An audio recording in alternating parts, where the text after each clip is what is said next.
Olá, a notícia está de volta com o filósofo Renato Janine Ribeiro. Professor, essa semana a Constituição de 1988 faz aniversário, 25 anos. Na sua opinião, ela envelheceu bem? Muito bem, muito bem. É uma Constituição que surgiu com muitas críticas. Dizia-se que a parte social era de esquerda e a parte econômica era de direita. Depois a parte econômica foi modificada pela própria direita para liberalizá-la mais. Dizia-se que ela era inaplicável, tem partes que ainda não foram aplicadas.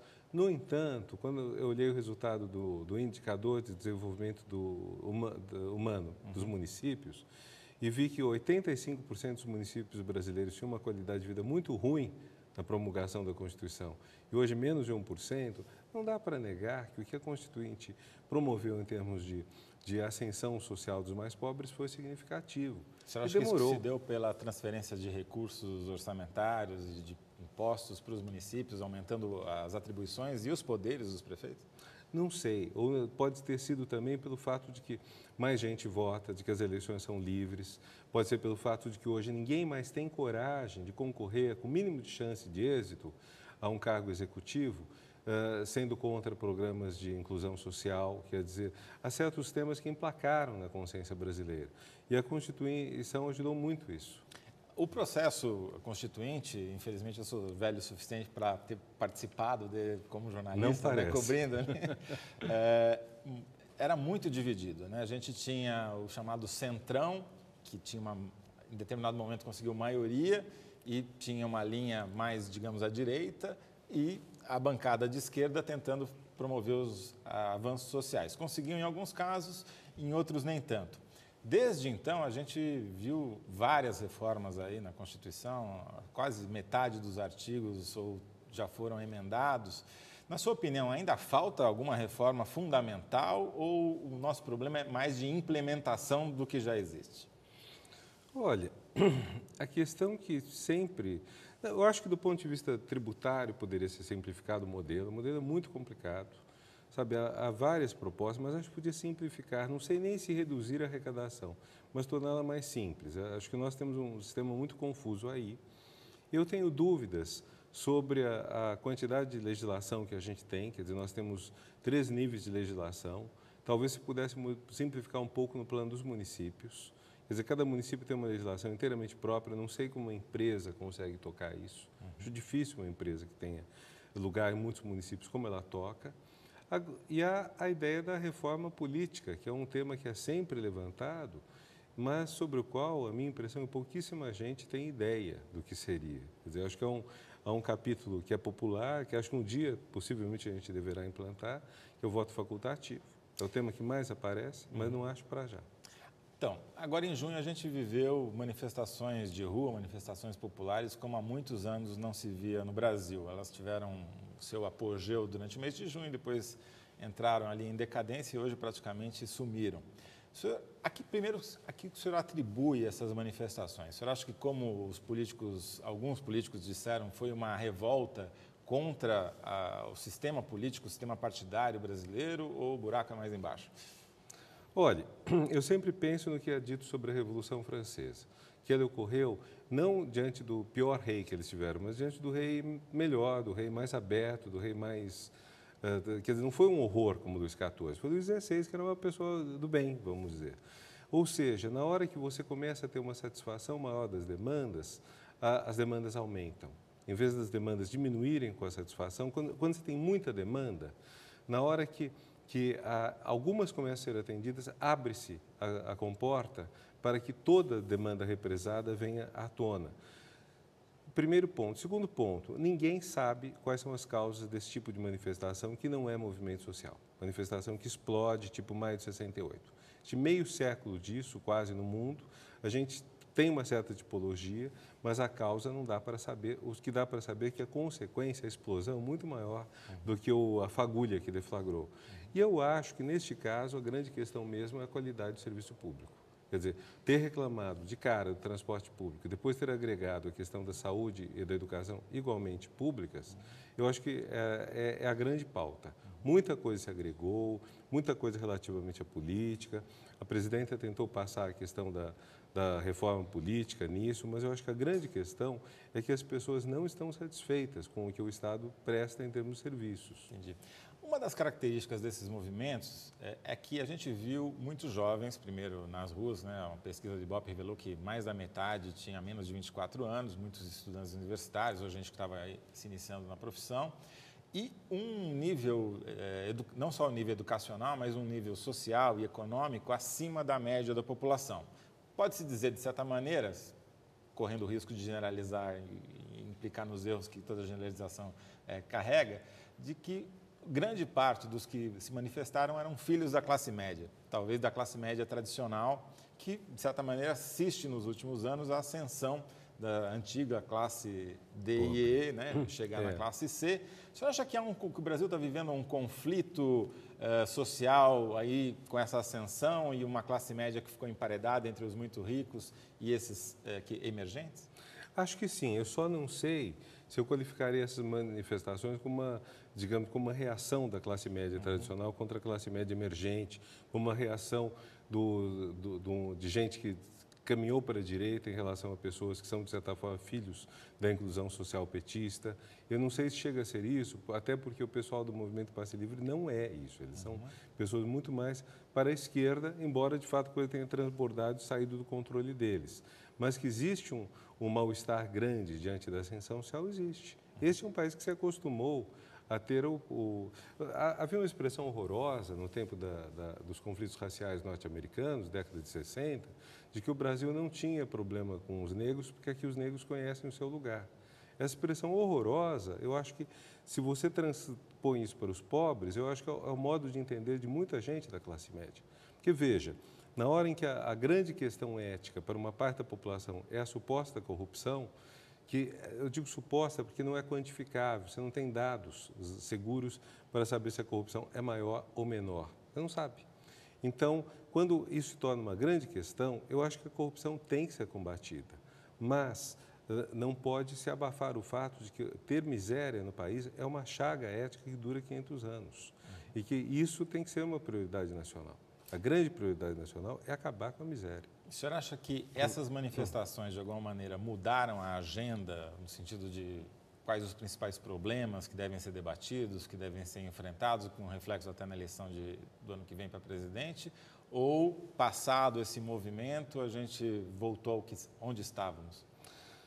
Esses movimentos nunca têm êxito a curto prazo. O êxito deles é mais longo prazo. Eu acho que houve uma redefinição de agenda, que é no sentido de que agora os governos têm que cuidar melhor da educação, saúde e transporte públicos. Eu acho que vai ser muito difícil eles fazerem isso. Esse não é o principal discurso do PT, é um discurso frequente no PSDB, mas o PSDB nunca foi além de prometer choque de gestão, que ele realmente não realizou. E o grupo político mais próximo de todas essas manifestações foi o grupo da ex-senadora Marina, que conseguiu dialogar muito bem com eles no tipo de comunicação, de sociabilidade que os jovens e os manifestantes têm. Mas não me parece que tenha pego um tema, um projeto de futuro que eles tenham colocado. Quer dizer, eu não vejo ninguém no mundo político que tenha sido capaz de captar o que esses manifestantes quiseram e de propor um caminho. Imediatamente após as manifestações de junho, já em julho, as primeiras pesquisas de opinião realizadas após os protestos mostraram uma queda generalizada da popularidade de quase todos os governantes, sejam a presidente, os governadores e até prefeitos, mas alguns perderam mais do que outros, né? A presidente Dilma despencou, teve a queda mais abrupta da história recente do Brasil, mas as pesquisas de agosto e setembro mostraram que ela conseguiu recuperar cerca de 1/3 da popularidade perdida, mas também parou por aí, faz 2 meses que ela não cresce mais. O senhor acha que a presidente conseguiu responder a contento às demandas que as ruas apresentaram ou ainda está devendo? Não respondeu a contento. Acho simplesmente que esse tipo de demanda tão vaga e tão vasta, que é da natureza desse tipo de movimento e que é uma coisa que a gente tem que aplaudir, que representa um interesse grande em trazer para a política questões candentes, questões do dia a dia. Mas esse tipo de demanda não se responde rápido e eu não vejo como os nossos políticos possam responder a isso. Então, acho que o que aconteceu foi que, de certa forma, é o efeito carnaval. Quer dizer, as pessoas manifestaram-se, etc., depois voltam aos 360 dias por ano normais. Então, há um refluxo. Isso é normal. Então, a grande questão, no tocante a quem se manifestou, a quem descobriu o mundo da política, o mundo da possível mudança das coisas, andando na rua em vez dos carros a trafegarem, eu acho que o importante é o que fica para eles. Se a maior parte lembrar disso só como uma coisa divertida, será uma pena. Se uma parte razoável deles disser, bom, eu descobri que posso mudar o mundo, posso mudar as coisas, vou trabalhar por isso, será muito bom. Essas manifestações também mudaram um pouco o vocabulário político, né? Algumas expressões foram incorporadas depois dessas manifestações. Uma delas, o termo Black Bloc, que passou a ser um sinônimo de baderna ou de radicalismo político, de ação violenta durante os protestos, que é um movimento que se diz, auto-intitula anarquista e que contesta todos os níveis de governo. O senhor acha que os Black Blocs tiveram um papel de acabar dissolvendo, diluindo as manifestações pelas suas atitudes violentas, ou eles simplesmente foram os que sobraram e, por isso, as manifestações ficaram com essa cara? Mas a segunda coisa, porque essas manifestações têm um certo tempo, até durou bastante. Durou quanto? Vamos dizer, desde o momento que você tem um recrudescimento após a violência policial no estado de São Paulo, em outros estados, 13 de junho, até o final de julho, você tem talvez 1 mês e meio de manifestações a qualquer propósito, sobre 1000 assuntos, uma parte muito interessante. Então, acho que tem um certo momento que isso vai acabar. Na verdade, eu diria quase o contrário. Quer dizer, houve um momento entre maio e junho que certas pessoas, até alguns do mundo acadêmico, começaram a defender o uso da violência. Vi gente dizendo, para transformar o mundo você tem que defender a violência. Eu discordei radicalmente isso no Facebook, em outros espaços em que discutimos. E é interessante que só galvanizou a população quando a violência foi usada contra os manifestantes e não pelos manifestantes. Então, acho que é interessante que a sociedade brasileira, e este é um ganho, é uma coisa positiva, está repudiando o uso da violência em matéria política. Não está repudiando a violência contra o preso comum, não está repudiando a tortura contra o preso comum, e isso é uma lástima, que tem que mudar. Mas já não admite a ideia de você tratar a manifestante a patada, e isso é bom. É bom lembrar que as manifestações ganharam volume justamente numa segunda batalha da Maria Antônia, quando a cavalaria investiu contra os manifestantes ali perto da Maria Antônia, não tinha pensado, é verdade. Mas, de certa maneira, cumpriu-se um ciclo, porque depois de muitas manifestações com violência por parte dos Black Blocs ou de quem quer que seja, a gente viu recrudescer novamente o discurso pedindo a intervenção policial, né? Pedindo que vamos acabar com essa bagunça, vamos reinstituir a ordem. Você não acha que há um risco de se perder até esses ganhos que houve durante o processo, se recrudescer um discurso pela ordem, um discurso pela segurança? A gente tem um fortalecimento grande de uma extrema-direita no Brasil, isso existe. Você tem um discurso político, às vezes, assustador, com a aposta direto na ignorância das pessoas. Veja, eu respeito inteiramente uma posição de direita. Alguém que defenda uma economia liberal, menos controle do Estado, etc., embora eu não concorde, eu acho inteiramente respeitável, uma posição civilizada, democrática. Agora, quando se começa a defender qualquer tipo de preconceito contra gay, quando se falam mentiras sobre homossexualismo, sobre como chama, pesquisas científicas, etc., quando tem todo esse tipo de coisa, é perigoso. E está havendo um certo panorama desse tipo de mentira, desse tipo de manipulação. Então, e isso chama atenção, porque toda explicação muito simplista é atraente. Nós vivemos num país que está insatisfeito com um monte de coisa dele, um monte de questões que não agradam as pessoas. Explicações simplistas são as mais fáceis. O senhor recentemente escreveu num artigo para o Valor que chegamos ao fundo do poço do debate político. Qual fundo é esse poço?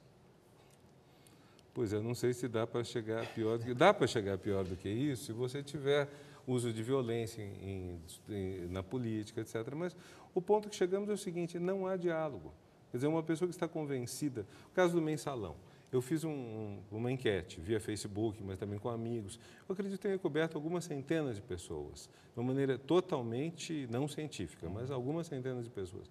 Não encontrei ninguém que tivesse mudado de opinião sobre o mensalão em função do julgamento.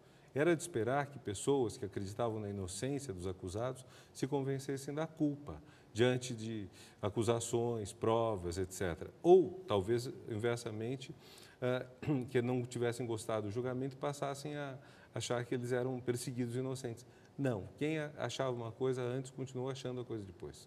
Então, isso se repete em outros temas. Repete em outros temas, quer dizer, inclusão social, de modo geral a questão da corrupção. Mais médicos, tudo isso você tem um racha na sociedade e esse racha corresponde muito mais a preconceitos políticos do que a uma análise concreta do caso. O senhor acha que essa polarização sem um campo comum, ela tem a ver com a polarização eleitoral, política que o Brasil vive? Tem a ver. Quer dizer, de um lado o PT, de outro lado o PSDB, só que o PT, vamos dizer, ele tem uma gente à esquerda dele que também polariza, mas que não é tão numeroso. Ao passo que o PSDB tem à direita dele e se infiltrando nele, gente cujas posições jamais seriam assumidas pelas lideranças históricas do PSDB. Eu não poderia jamais imaginar Fernando Henrique, ou para pegar a Ruth Cardoso, que foi uma pessoa que teve uma atuação muito grande, a gente sabe que muitas coisas são ditas em favor do PSDB que ela repudiaria. Então, o próprio uso da questão do aborto 2 anos atrás, na campanha tucana, foi repudiado pelo presidente Fernando Henrique. Então, nós temos uma perda de controle, e isso no momento que você tem 2 partidos de pessoas que trabalharam juntas contra a ditadura, que compartilham a defesa dos direitos humanos, que têm um monte de pontos em comum. É muito esquisito isso que está acontecendo. A gente tem 2 partidos que, como você disse, têm uma trajetória muito parecida, se dividiram talvez por questões eleitorais, por estratégias para chegar ao poder, e que agora se veem obrigados a se combater o tempo todo, até quando concordam. É isso mesmo. O senhor acha que o senhor foi um dos primeiros a escrever e até a cunhar esse termo nova política, no sentido de ela ser mais horizontalizada, de tentar menos as lideranças autocráticas e mais funcionar em redes. O senhor acha que ela é viável ou ela é utópica? Olha, as duas coisas. Quer dizer, utopia é um termo que pode ser entendido em muitos significados, mas, de modo geral, você não melhora o mundo sem algum tipo de utopia. Pelo menos nos últimos 200, 300 anos tem sido assim. Quer dizer, tudo que foi levantado, democracia, igualdade de homens e mulheres, fim do preconceito racial, até mesmo a abolição da escravidão, tudo isso houve um momento em que se avisou que ia ser um desastre total para a humanidade, que as intenções podiam ser boas, mas sem escravos, como você ia fazer os trabalhos horríveis, sabe? Vieram as máquinas. Com a igualdade de homem e mulher, como ia ser o respeito à família? A família está mudando. Por aí vai. Nada disso é fácil. Mas, quer dizer, sem esses projetos arrojados, você não consegue nada. Mesmo a pequena utopia do passe livre, que era o ônibus ser gratuito, foi desqualificada por alguns publicistas, mas é plenamente viável. Só tem que tirar o dinheiro de outro lugar, mas viável é. Então, é uma transferência de renda. Então, eu acho que a utopia é uma coisa boa. E a ideia de um sistema de rede em que você se comunica com muito mais liberdade do que quando você dependia, nas palavras de Assis Chateaubriand, para o jornalista ter opinião tem que comprar um jornal. Então, hoje você pode ter opinião sem ser dono de jornal, qualquer um de nós pode ter. Se vai ter gente lendo ou não, é outra coisa, mas até consegue. Tem gente que bomba na web, né? Então, acho que isso é uma realização parcial dessa utopia. Então, acho que é possível isso. Onde está o grande problema de uma nova política é que eu sempre imaginei que a internet fosse ser o espaço em que posições diferentes pudessem se confrontar, discutir e você chegar a coisas melhores. Isso não está acontecendo.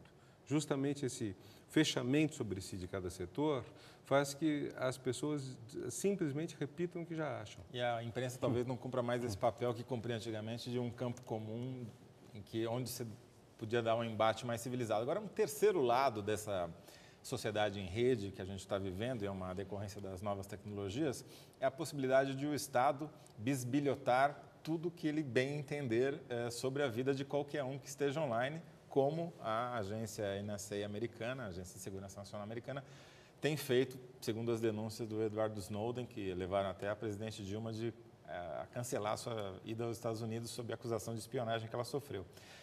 O senhor acha que esse é um preço inevitável que todos nós vamos ter que pagar para justamente poder viver nessa sociedade em rede, estar conectados o tempo todo? Ou há como alguma maneira de evitar essa bisbilhotice estatal em prol da segurança? Olha, como aí nós entramos em questões muito detalhadas de tecnologia, eu sou um pouco pessimista.